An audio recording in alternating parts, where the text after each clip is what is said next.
Qual o impacto do uso do celular no nosso cérebro e no nosso corpo? Quais as evidências científicas que a gente tem? O celular faz mal? A internet fez 50 anos, mas faz 25 anos que ela começou a entrar nas nossas casas e mais ou menos 10 anos que a gente carrega ela com a gente dentro dos nossos celulares, que é o famoso smartphone. Mas aqui eu uso a palavra apenas celular, que já indica ter a internet. Acho que uma das dúvidas que mais aflige a gente hoje em dia é se a gente realmente pode ficar viciado no celular ou não. E a conclusão é que sim.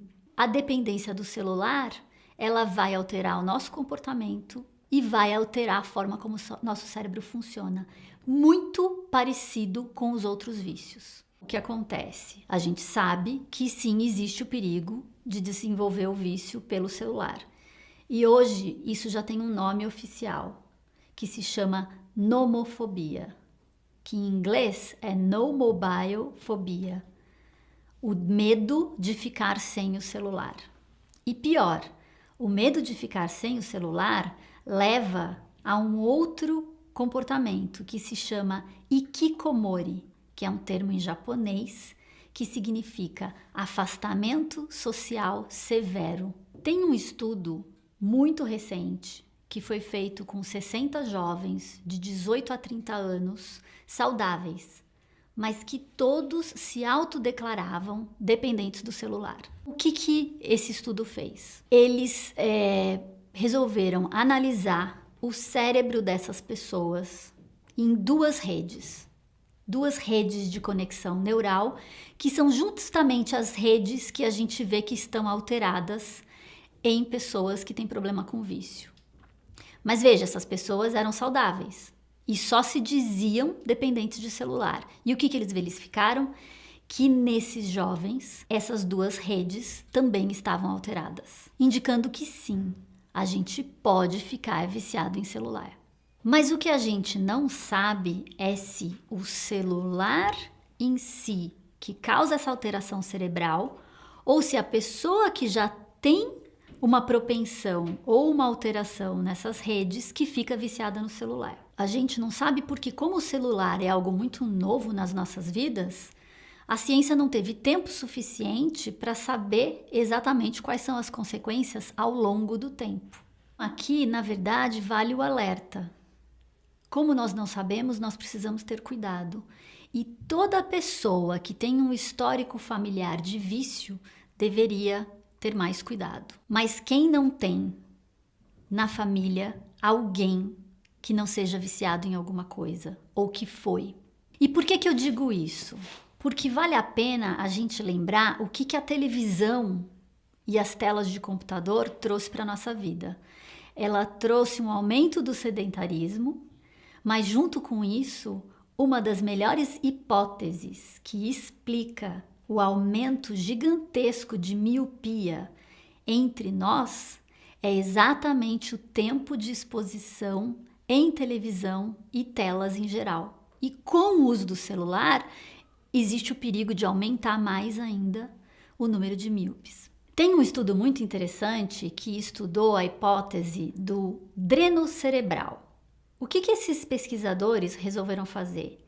Eles testaram algumas centenas de estudantes norte-americanos para verificar se a mera presença do celular poderia drenar a capacidade de raciocínio, que em ciência a gente chama capacidade cognitiva. E o que eles fizeram? Eles testaram esses estudantes em 3 condições. Uma, o celular na mesa, outra, o celular dentro da mochila e outra, o celular numa outra sala de aula. E o que eles verificaram? Que quanto mais perto o celular, maior esse dreno do raciocínio. E pior, quanto maior era a dependência do estudante, pior a capacidade de raciocínio. Um estudo que acabou de ser publicado com 265 chineses verificou que quanto maior a dependência do celular no primeiro ano de faculdade, maiores as chances de ter problemas com depressão e ansiedade no terceiro ano de faculdade. Em contrapartida, os alunos que apresentaram esse quadro no primeiro ano e no segundo ano receberam auxílio para reduzir essa dependência, nesses casos, a chance de ter problemas com depressão e ansiedade foram bastante reduzidas. Um estudo japonês, com quase 500 estudantes também universitários, mostra que os jovens do sexo masculino preferem ficar jogando online e os do sexo feminino preferem ficar nas redes sociais.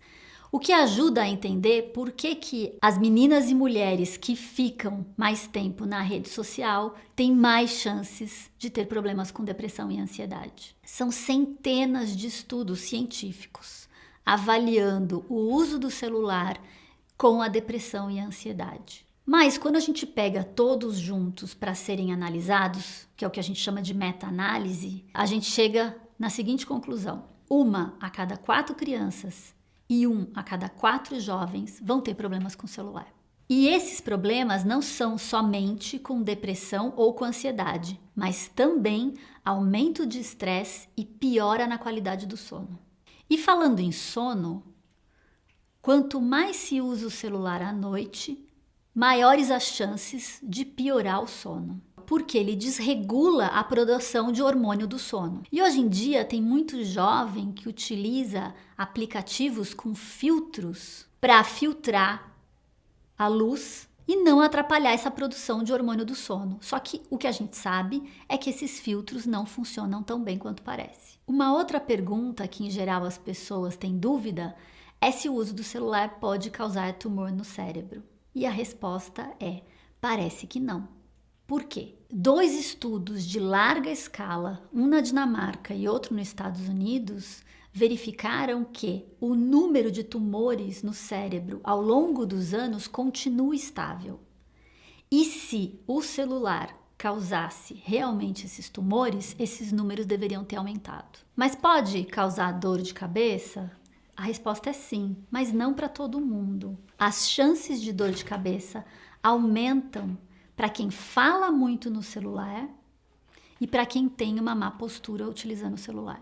Então aí gera uma outra pergunta: pode causar dores musculares? A postura é fundamental para evitar dor de cabeça e para evitar dores musculares, e principalmente na região do pescoço e das costas. Então, qual é a postura? Todos os estudos indicam que a postura ideal para se utilizar o celular, ela gira em torno de 0 a 15 graus. 15 graus é muito pouco. E a maior parte das pessoas inclinam muito mais que 15 graus. Além disso, utilizar o celular em pé tem menos chances de desenvolver dores musculares do que utilizar sentado, que em geral em sentado as pessoas têm uma postura um pouco pior. E mais, essas dores musculares, quando instaladas, elas podem se desenvolver para um quadro que se chama transtorno músculo-esquelético, que é muito mais difícil de tratar. Mas, de novo, como o uso do celular é algo muito novo nas nossas vidas, nós não temos como falar sobre o uso crônico e as consequências daqui a décadas. Porque, afinal de contas, há quantos anos a gente usa o celular? Mas vale o bom senso. A gente tem que lembrar, e principalmente para as crianças, que o corpo em movimento é saudável. Então, o uso do celular não pode substituir a atividade em movimento. E a pergunta que mais aflige as pessoas ultimamente é se o celular impacta na qualidade dos nossos relacionamentos, namoro, amizade, pais e filhos. E parece uma pergunta muito óbvia, porque a gente sente que atrapalha. Mas mesmo assim, nós temos evidências científicas para estudar essa questão. Eles monitoraram 174 millennials 5 vezes por dia durante uma semana inteira. O que eles verificaram? Que quando a pessoa se divide entre a presença de alguém e o celular, ela se sentia mais desconectada do que quando estava apenas com a pessoa. O título desse estudo é muito interessante, porque em inglês ele fala "put the phone down", o que é a mesma coisa da gente dizer que não leve o celular para a mesa. Esse estudo, junto com o estudo que eu mencionei antes, que quanto mais perto, pior, nos indica que quando você vai encontrar com uma pessoa, o ideal é que você não tenha o celular por perto. Numa mesa de refeições, não tenha o celular na mesa, porque em geral as pessoas pegam no celular sem perceber. Não há dúvidas de que o celular traz benefícios gigantescos. E a gente pode dizer, e a gente já percebe isso, que o celular traz uma revolução para as nossas vidas e uma melhora que pode ser comparada com a invenção da escrita, onde, tanto na escrita quanto no celular, nós temos uma forma ativa de interação, diferente da televisão e do rádio, que era uma forma passiva. Com o celular, nós podemos estar perto de quem está extremamente longe. Com o celular, nós criamos várias formas de inteligência coletiva. Mas esses estudos todos nos dizem que nós precisamos utilizar o celular em nosso benefício e não sermos dominados por ele. E vale continuar atento ao que os estudos científicos vão nos dizer, porque nós já somos seres digitais. E o que a gente precisa é ter certeza de que somos digitais conscientes. Pessoal, todas as referências que eu citei aqui nesse vídeo e mais algumas estão na descrição.